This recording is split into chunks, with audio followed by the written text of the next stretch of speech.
Magnetic flux is a new chapter. इसको हम लोग फाई से डिनोट करते हैं। आप कहेंगे सर फ्लक्स तो पहले भी पढ़ा था इलेक्ट्रोस्टैटिक में। यस, वो इलेक्ट्रिक फ्लक्स था, ये मैग्नेटिक फ्लक्स था। तो what is magnetic flux?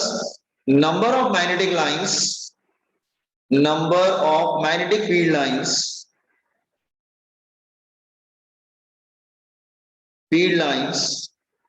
passing through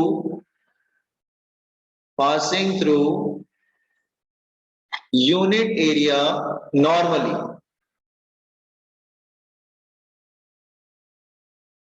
ठीक है, तो number of magnetic lines passing through unit area normally. जैसे सपोज कर लो यहां पे कोई एरिया ले लेते हैं, लेट्स से हियर, हाँ, let's say area is here,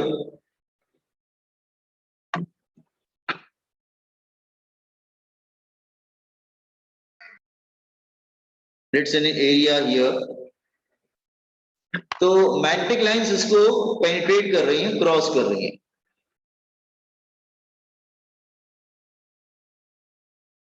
Is it clear? The number of magnetic lines passing through this unit area normal। तो ये कौन सी लाइंस है? मैग्नेटिक लाइंस है। जैसे इलेक्ट्रिक लाइन, तो जैसे हमने इलेक्ट्रिक फ्लक्स पढ़ा था बेटा, सेम फॉर्मूला यहाँ पे भी रहता है। तो ये मैग्नेटिक लाइंस नॉर्मली। तो मैग्नेटिक फ्लक्स का फॉर्मूला क्या होता है? That is B perpendicular into area. मतलब परपेंडिकुलर होना चाहिए। परपेंडिकुलर मतलब एट राइट एंगल, बिल्कुल 90 डिग्री पर होना चाहिए। Number of magnetic lines passing through unit area normally, that is called magnetic flux। Is it clear? That is called magnetic flux। अच्छा, इसका यूनिट क्या होगा? जैसे इसका यूनिट देख लेते हैं। अच्छा, हाँ चलेगा, यूनिट देख लेते हैं। यूनिट ऑफ फाई,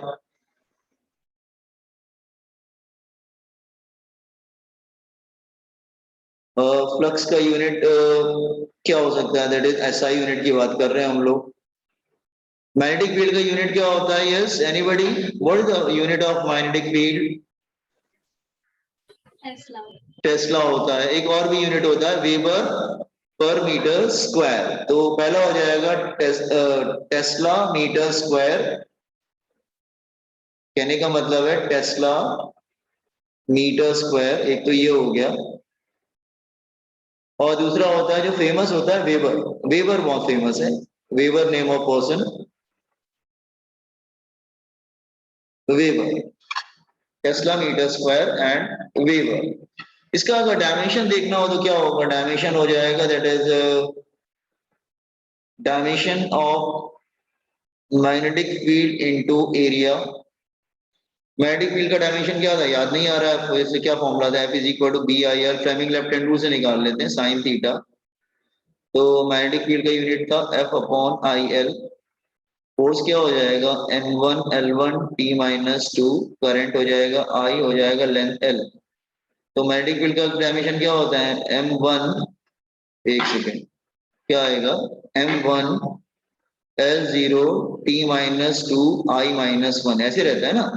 तो यहाँ पे रखो जरा। हाँ, तो इसका डायमेंशन आ जाएगा। मैग्नेटिक फील्ड का क्या होता है? M1 L0 T-2 I-1। Area क्या होगा? L2 metre square. तो इसका डायमेंशन क्या हो जाएगा? That is M1 L2 T-2 I-1। ठीक है, कॉम्पिटेंस दिस वन। तो आगे हम इसके और फॉर्मूले पढ़ते हैं जरा। तो मैग्नेटिक फ्लक्स क्या है? Number of magnetic lines passing through unit area normally.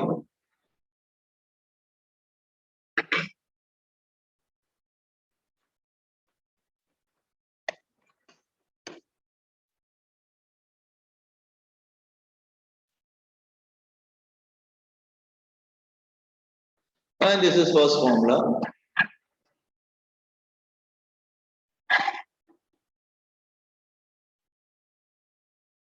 तो वेबर बोलेंगे तो अच्छा रहेगा, instead of saying tesla metre square से weber, unit of magnetic flux.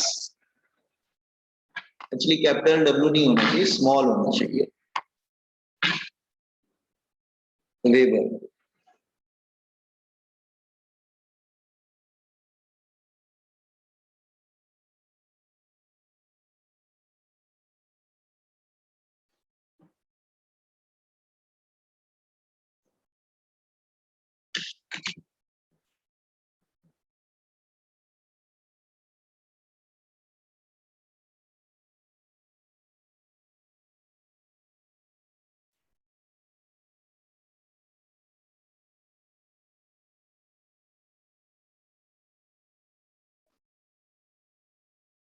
Done.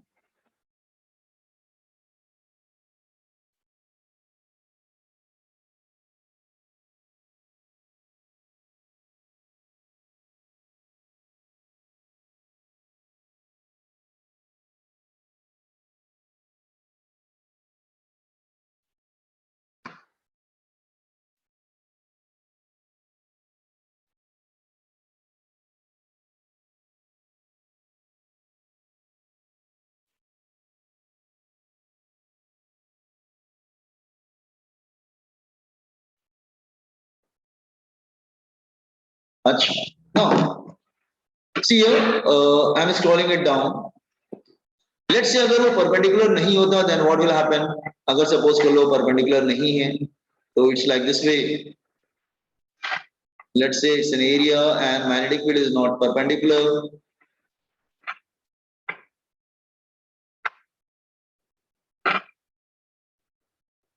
This is an area. यहाँ पे हम एरिया वेक्टर बनाते हैं. एरिया हम बताते हैं एरिया स्केलर भी होता है, एरिया वेक्टर भी होता है. Area vector normal to surface, normal to surface. Area vector surface से नॉर्मल होता है. It is always perpendicular to surface. Let's say magnetic field is going like this way. Magnetic field suppose कर लो इस तरह से जा रही है. रुकिए. Magnetic field suppose इस तरह से जा रही है like this way. At an angle theta with the normal. ये नॉर्मल से जो एंगल बना रहा है that is theta. Magnetic field बिल्कुल एट एन एंगल थीटा जा रहा है. तो आपको मालूम है कि जिधर एंगल होता है उधर क्या बनता है कॉस. इस डायरेक्शन में क्या आ जाएगा that is B cos theta and that is the perpendicular to surface. तो फ्लक्स का फॉर्मूला क्या होगा. Second formula of flux is B perpendicular into area. तो यहाँ पे परपेंडिकुलर क्या आ रहा है बी कॉस थीटा आ रहा है. B cos theta into area. तो फ्लक्स का फॉर्मूला क्या होगा. बी ए प्रॉपर फॉर्मूला आ गया. वहां पे ई ए कॉस थीटा होता था, यहाँ बी ए कॉस थीटा होता है. That is the only difference. ये डॉट प्रोडक्ट होता है that is B dot A. तो एक्चुअली डॉट प्रोडक्ट मतलब दिस इज अ स्केलर. ये स्केलर है. ठीक है. तो flux is a scalar quantity और उसका जो फॉर्मूला होता है that is B dot A. B A cos theta. This is second formula.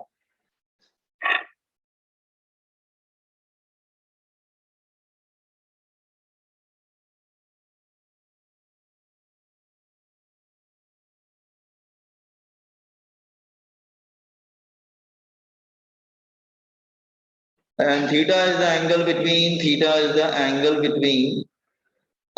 between magnetic field and area vector मतलब normal to surface.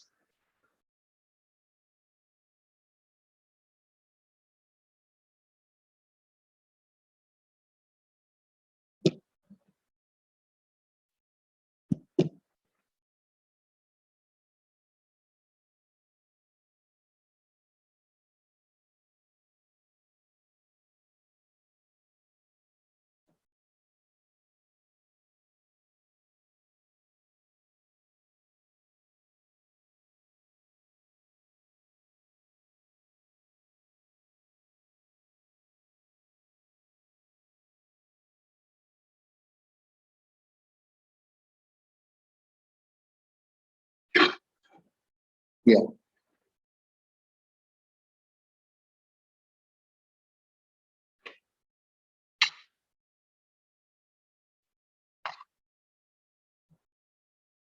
अच्छा अगर वो परपेंडिकुलर नहीं हुआ देन अगर सपोज कर लो मैं कोई छोटा सा एरिया ले लेता हूँ. It is not perpendicular.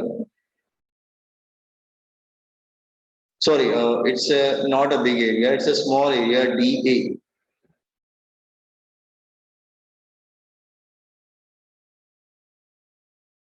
So जो मैग्नेटिक फील्ड होगी that is like small area ले रहे हो तुम. तो मैग्नेटिक फील्ड हो जाएगी that is D phi is equal to B D A cos theta, और टोटल फ्लक्स चाहिए तो आप इंटीग्रेट कर देंगे दैट इज डी फाई,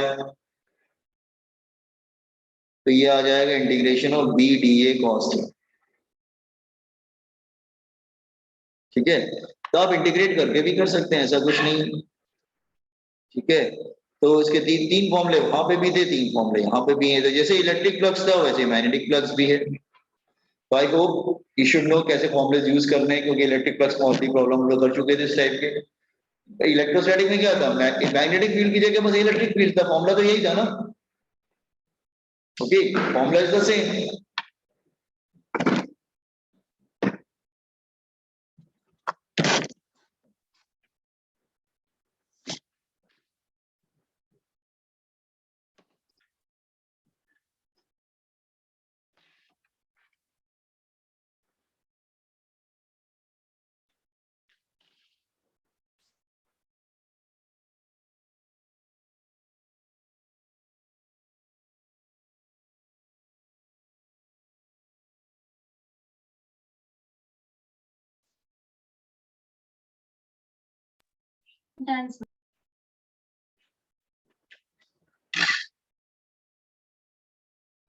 चलो छोटा सा क्वेश्चन करके बताओ फटाफट, बहुत इजी क्वेश्चन है, ऐसा कोई जवाब बहुत डिफिकल्ट क्वेश्चन नहीं ले रहा हूँ। Suppose find flux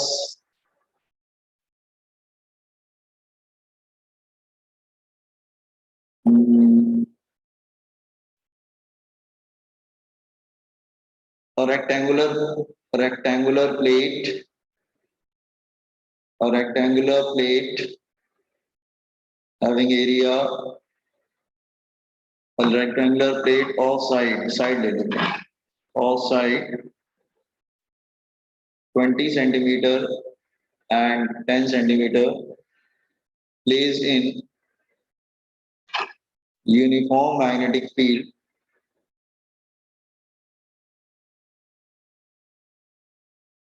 B is equal to 0.2 Tesla.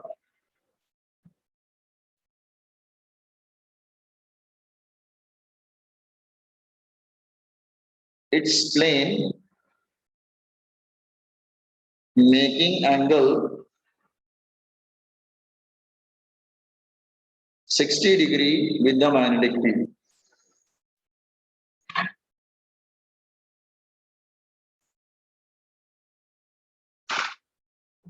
ठीक है, आंसर बहुत इजी है, फॉर्मूला लिख दे रहा हूं, गेट द वैल्यू, बोल रहा हूं,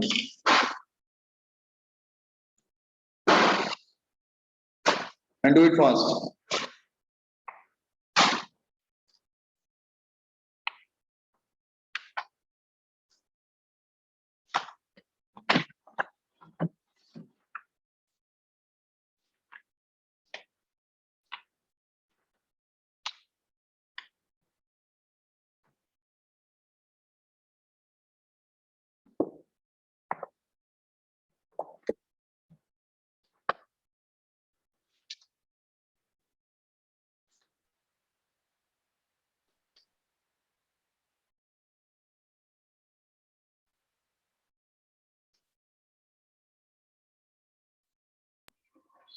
Two into 10 raised to minus 3. 2 into 10 is नहीं, गलत कर रहे हो बेटा, ठीक से करो, क्वेश्चन ठीक से पढ़ो, क्वेश्चन ठीक से पढ़ो जरा।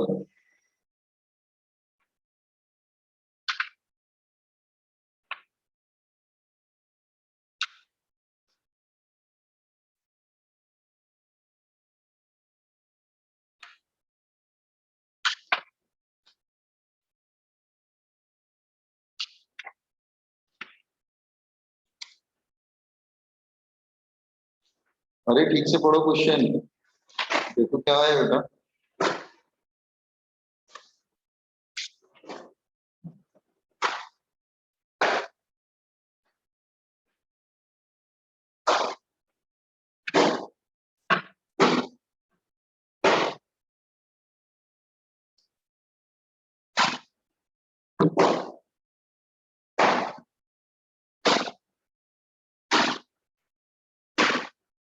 Anybody else? सर 50 हाँ, क्या बोला आपने? ये 0.2 हो जाएगा, एरिया कितना हो जाएगा? 10 इंटू 20, 20 इंटू 10 कितना हो जाएगा? 200 ना, तो 200 इंटू 10⁻⁴ हो जाएगा। एंगल क्या लिया वही मैं देखना चाह रहा हूँ। एंगल 60 नहीं होगा, 30 होगा। क्यों? 30 डिग्री। 30 डिग्री होगा, क्योंकि जो प्लेन है ना, जैसे ये प्लेन है और ये जो एरिया वेक्टर है दिस वन, मैग्नेटिक फील्ड जो है वो, मैग्नेटिक फील्ड जो प्लेन से एंगल 60 बना रही है, मतलब इधर से 60 बना रही है, तो इधर से तो 30 बनेगा ना फिर। आर्गुमेंट अब आंसर क्या आएगा? 0.2 मतलब 40 इंटू 10⁻⁴, 4 इंटू 10⁻³ इंटू √3/2 ना, तो 2√3 इंटू 10⁻³ √3 क्या होता है? 1.732 इंटू 10⁻³ तो कितना आ जाएगा? 3 टू द 4 6 7 टू द, नहीं क्या लिख रहा हूँ, एक 2 to the 4 6 then 7 to the 14, 3.4 something आएगा ना।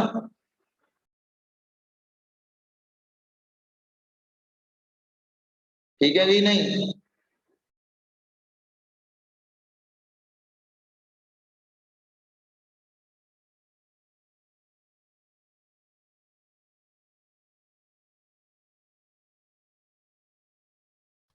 Yes sir. सर एंगल 30 कैसे आया? क्योंकि वो प्लेन से, जो मैग्नेटिक फील्ड जो है ना, वो प्लेन से एंगल जो है 60 बना रहा है।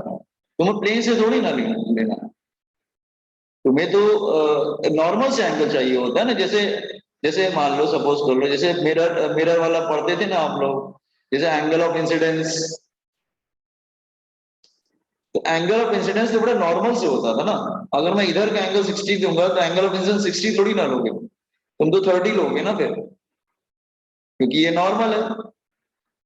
तो you need angle with the normal, not with the surface. आपको नॉर्मल से चाहिए, सरफेस से थोड़ी ना चाहिए। समझा क्या? यस।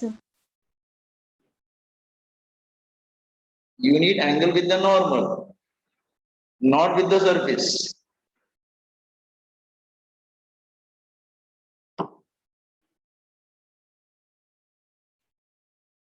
ठीक है, अच्छा ना, चलो एक प्रॉब्लम और करते हैं, दूसरा टाइप का थोड़ा चेंज करते हैं। हो गया समझ में आ गया सबको ना ये? हाँ,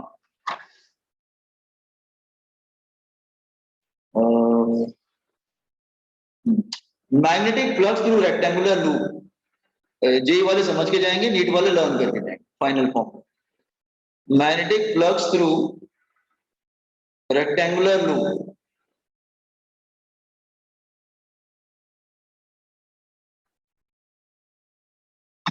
जैसे कि सपोज कर लो कि, हाँ सपोज, अगर सपोज कर लो ये एक वायर है, this is a wire and this is a wire here, infinite long straight wire है,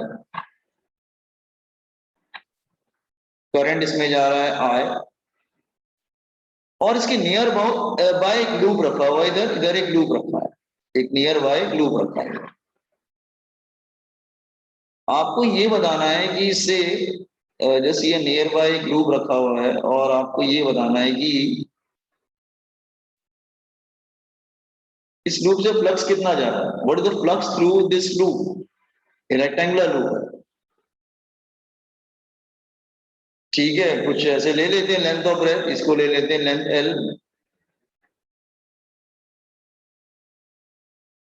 और इसको ले लेते हैं ब्रेथ बी, और ये कोई डिस्टेंस ऐसी ले लो, ए ले लो, ए ले लेते हैं, लेंथ ब्रेथ, हाँ ए ले लेते हैं। चलो, what is the flux through this loop? तो आपको तो मालूम है कि जो जो मैग्नेटिक फील्ड बनती है वो कैसे बनती है, कॉन्सेंट्रिक सर्कल बनती है। Magnetic field is just like concentric circles. ठीक है, मैग्नेटिक फील्ड हमारा कॉन्सेंट्रिक सर्कल जैसे होता है। ठीक है, और इधर बनेगा डॉट और इधर क्या बनेगा, क्रॉस, ऐसे अंदर जा रही है। तो बहुत सारी मैग्नेटिक फील्ड इसके अंदर से होके जाएगी ना, जस्ट हियर इसके अंदर से बहुत सारी मैग्नेटिक फील्ड जाएगी। ओके, इसको जरा हटा देते हैं। हाँ, it's like this way.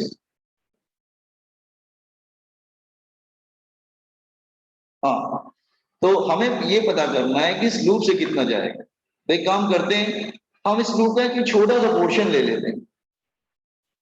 Diagram समझ में आ रहा है ना, इट्स अ मैग्नेटिक फील्ड, इधर डॉट है और इधर क्रॉस होगा, क्रॉस विल बी हियर, अंदर जा रही है इधर मैग्नेटिक फील्ड। हाँ ना, तो फिर हम लोग एक क्या करते हैं, छोटा सा एक स्ट्रिप ले लेते हैं, एक छोटा सा स्ट्रिप ले लेते हैं, छोटा सा स्ट्रिप ले लेते हैं हम लोग।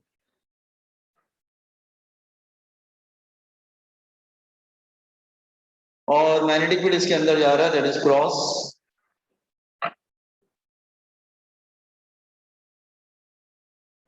और इसका थिकनेस ले लेते हैं, लेट्स से डी एक्स। और ये जो डिस्टेंस है इसको हम लोग ले लेते हैं, let's say this is X. Are you getting the diagram? Diagram समझ में आया? सो इसका एरिया निकाल लो ना, area of strip. Area of strip क्या होगा, लेंथ इंटू ब्रेथ। तो लेंथ क्या हो जाएगा एल, ब्रेथ क्या हो जाएगा D X, length into breadth. अच्छा, magnetic field due to straight wire, magnetic field due to straight wire, due to straight wire,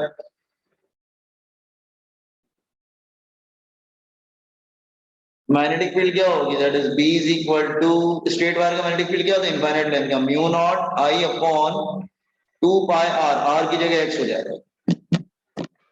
ठीक है, अब ये जो फ्लक्स इसके थ्रू जा रहा है, flux through that strip, flux, magnetic flux through this strip, magnetic flux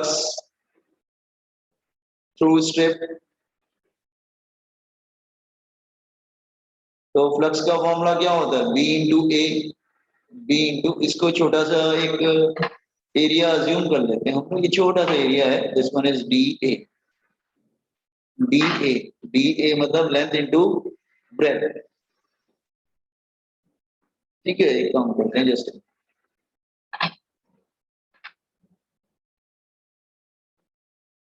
just a minute बेटा, एक सेकंड, माइंड कर रहा है जस्ट। तो मुझे लगता है ये फॉर्मूला समझ में आया आपको, I L upon 2 pi natural log a plus b upon a। Is it clear? Have you understood this formula? Yes. Drop down this one.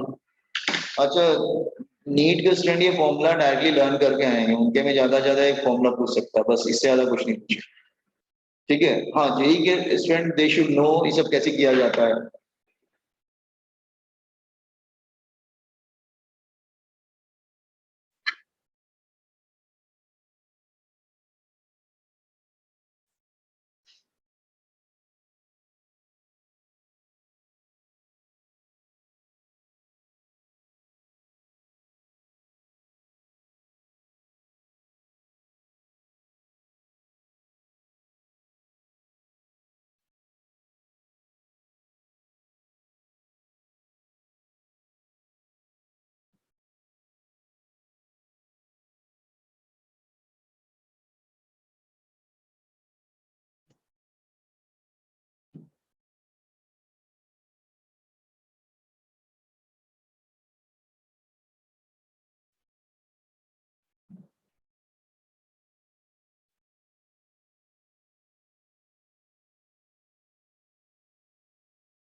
Can I scroll it down? Yes. Yes. Yes, sir. चलो flux वगैरह आप लोग समझ में आ गया कि flux क्या होता है। तो फ्लक्स कैलकुलेट करने के लिए ना मेथड यही है कि पहले एरिया निकालो, फिर मैग्नेटिक फील्ड ले लो, फिर दोनों को मल्टीप्लाई कर लो, फिर इंटीग्रेट करके निकालो।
Done, sir.